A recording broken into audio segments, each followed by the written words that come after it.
dulu sangat ngotot, keras Pak Jokowi memindahkan ibu kota ke IKN dan sampai akhirnya menjanjikan akan pindah di bulan Juli lalu, tapi itu pun tidak tercapai dan sekarang. Setelah melihat kantor, apakah Juli optimis akan berkantor di IKN gitu Pak? Setelah melihat kantor. Sangat optimis untuk kantornya. Ini masih nunggu satu, Targetnya kapan? airnya Juli. IKN itu kan keputusan sejarah ya, dan bukan lagi keputusan presiden, keputusan negara, karena kan disetujui oleh DPR. Jadi siapapun presidennya, termasuk Pak Prabowo, tentu akan melanjutkan. Ya. Dan IKN ini kan bukan ide Pak Jokowi loh. IKN ini dari zaman Belanda udah ada sejarahnya. Itu dulu IKN itu mau pindah ke Bandung. Sebagian kementerian udah pindah tuh ke Bandung. Keburu Jepang datang tahun 42. Bubarlah IKN-nya pemerintah kolonial. Bandung nggak jadi IKN kan. Zaman Bung Karno idenya di Palangkaraya kan. Cuma nggak ada duit, baru merdeka, nggak ada. Zaman Pak Harto mau ke Jonggol, Bogor kan. Keburu reformasi. Nah baru di era Pak Jokowi. Nah, selama ini kita ini bangsa dijajah kan. Istana presidennya aja kan warisan penjajah. Jadi kalau dari sisi dari sisi kebangkitan, pindah IKN itu momentum bahwa dari konsep bangunan semua adalah representasi Nusantara. Maka di sana apa yang dilakukan oleh Pak Jokowi dan keberaniannya untuk memutuskan kita harus pindah ke IKN dan untuk merayakan tonggak 100 tahun kemerdekaan kita itu sesuatu yang luar biasa, Bang. Dan memang itu harus dilakukan. Jadi karena itulah kemantapan hati Pak Prabowo untuk melanjutkan IKN itu sangat diperlukan. Dan itu harus di-state sebagai ketegasan kita untuk memilih jalan kita ke depan gitu. Karena tadi itu Bang, selain alasan-alasan bahwa Jakarta ini adalah kota yang insidental buat kita memang begitu ya. Kita ini tidak punya tempat untuk menggambarkan masa depan kita, termasuk untuk membangun masa depan kita. Jadi orang tuh nggak perlu khawatir Bang tentang IKN akan sepi, nggak ada orang. Itu bohong, itu nggak mungkin. Supaya clear.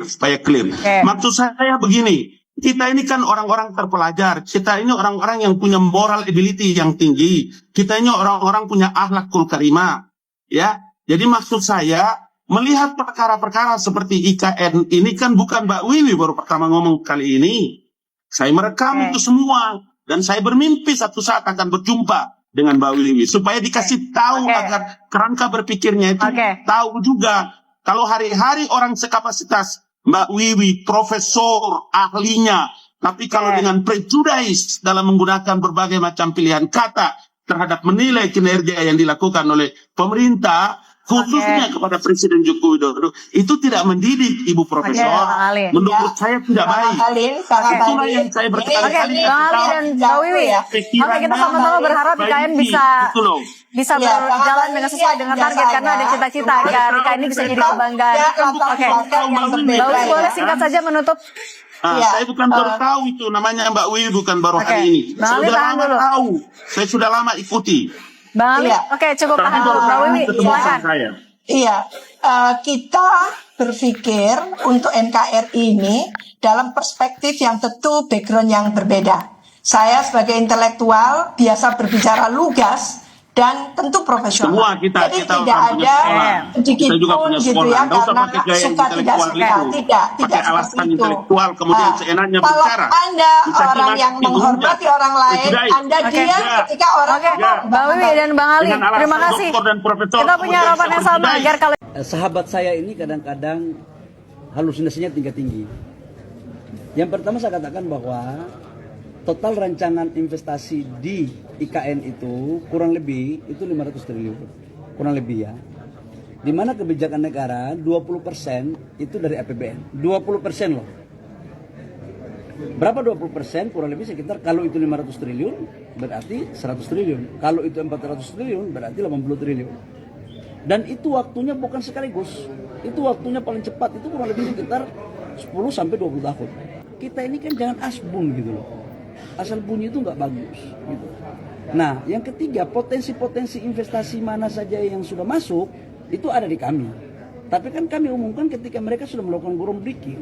Saya nggak mau kalau di zamannya dia dulu baru investasi baru masuk dia udah ngomong duluan, ada zaman saya nggak boleh.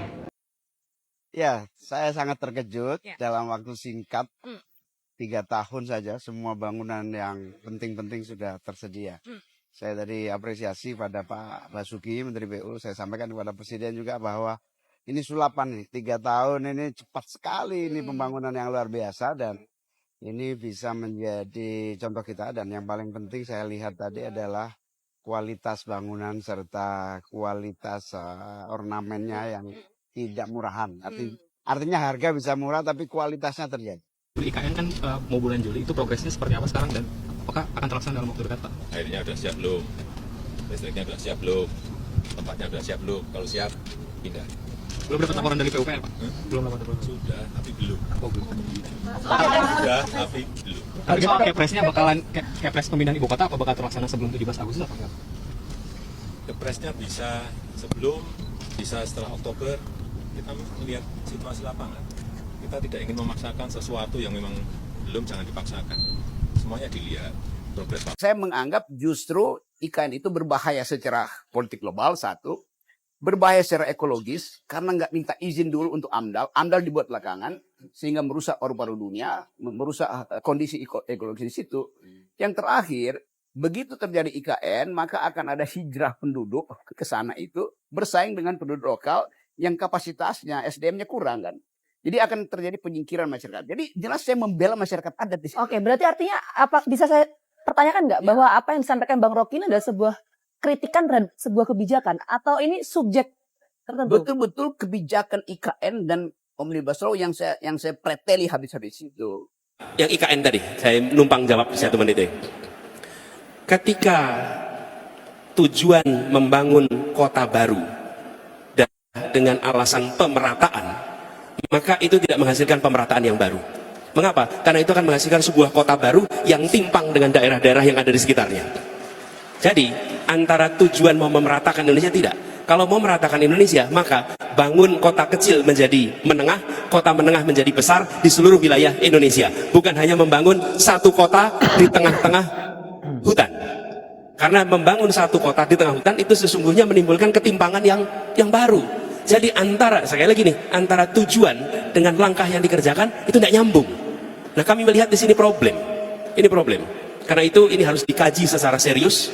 Karena tujuan kita yang saya sampaikan tadi, Indonesia yang setara, Indonesia yang merata. Argumennya sama, tapi menurut kami langkahnya bukan dengan membangun satu kota, tapi justru dengan membesarkan semua kota yang ada di seluruh Indonesia. Itulah beberapa tokoh politisi yang memang seakan-akan kena prank Pak Jokowi yang dulu di mana kita sering dengarkan dan sering diulang-ulangi oleh Pak Jokowi bahwa IKN Ibu Kota Indonesia yang baru ya, dan terkait dengan kepindahan itu komentar-komentar tadi ya memang seperti sebuah kepastian bahwa ibu kota akan segera berpindah.